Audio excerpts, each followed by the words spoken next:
Bir əsrdə 2 dəfə azadlığa nail olan Azərbaycan xalqı bundan sonra geri çəkilməyəcək və bu yolda daim mübarizə aparacaq. Bu sözləri Akademiyanın rektoru Məmməd Tağı Cəfərov tədbirin açılışında söylədi. O, Respublikamızın müstəqilliyi uğrunda xalqımızın keçdiyi ağır və çətin anları xatırlatdı.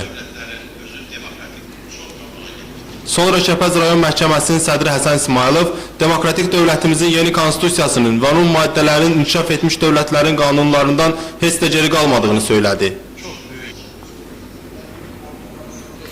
Müstəqilliyi qazanmaqdan vacib onu qorumaqdır, söyləyən Akademiyanın müəllimi Əhməd Həsənov, bunun üçün bütün Azərbaycan xalqının birləşməsinin vacibliyini vurğuladı.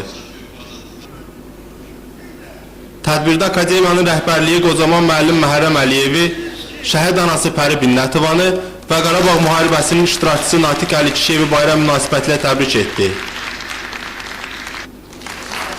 Sonra uzun müddət səhiyyə sayəsində böyük xidmətləri olan Müzəffər Həsənova